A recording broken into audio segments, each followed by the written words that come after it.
Bapak dan ibu-ibu yang berhadir,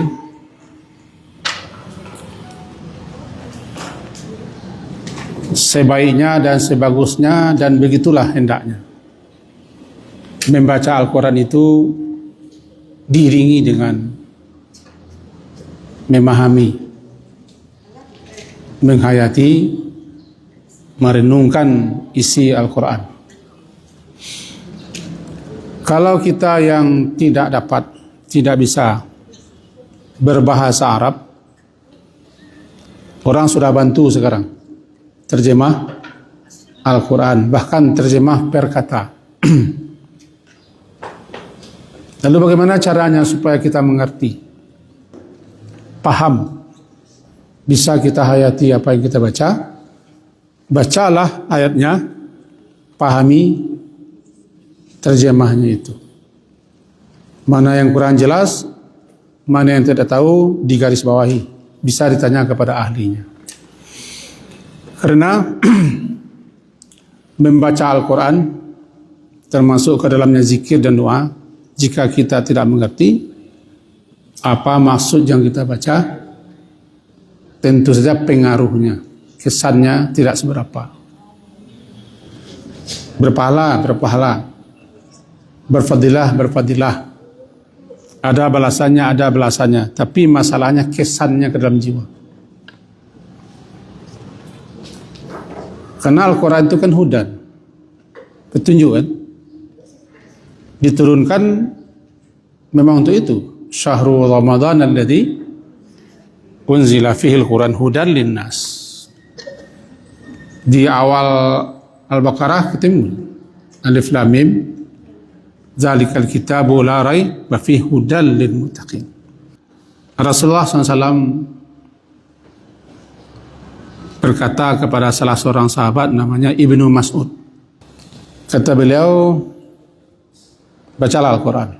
Ibnu Mas'ud, salah seorang sahabat, mengatakan, bagaimana mungkin aku akan membacakannya kepadamu ya Rasulullah, sedangkan Al-Quran itu justru diturunkan kepadamu. Kata beliau, baca sajalah, aku senang mendengarkan orang yang membacanya. Dari penjelasan ini dapat kita pahami bahwa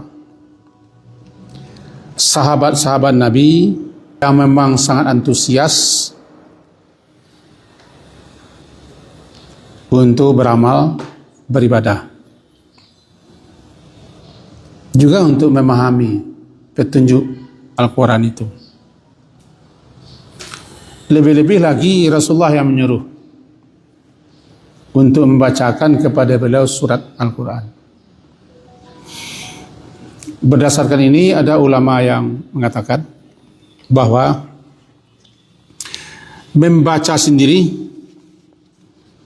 berbeda dengan mendengarkan orang yang membacakannya kepada kita. Sebab kalau kita membaca sendiri, kadang-kadang merenungkannya, menghayatinya, memahaminya tidak seluas daripada mendengarkan.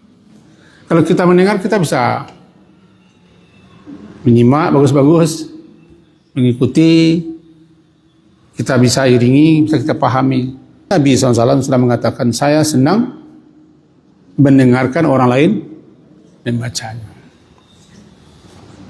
Bisa jadi mana yang kurang tepat, mana yang kurang pas, Nabi betulkan. Dan bisa jadi Rasulullah mengajar kita, jangan merasa lendah pula kita menyuruh orang lain membaca.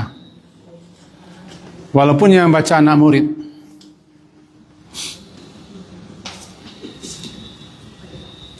Kalau dia sudah pintar, bisa membaca, bagus, kita simak bacanya. Karena menyimak berbeda dengan membaca. Yang berikutnya kita pahami juga bahwa kalau kita mendengar orang membaca Al-Quran, apalagi kita yang meminta, berarti kita harus sungguh-sungguh untuk istima' mendengarkannya dengan khusyuk, merenungkan, memahaminya sekaligus diam. Supaya dapat apa yang dimaksud Nabi. Kalau kita suruh orang baca, kita simak. Apakah kita sendiri atau bersama-sama? Tidak boleh orang kita suruh membaca, lalu kita ribut. Berlawanan dengan firman Allah Ta'ala. Wa idza quri'al Qur'an. Apabila dibacakan Al-Quran itu, berarti orang bacakan, kita menyimak dua perintahnya. Pertama, istami'u, mendengarkan sungguh-sungguh. Kedua, diam. Diam itu bukan hanya diam membisu, diam untuk fokus mendengarkan apa yang dibacanya.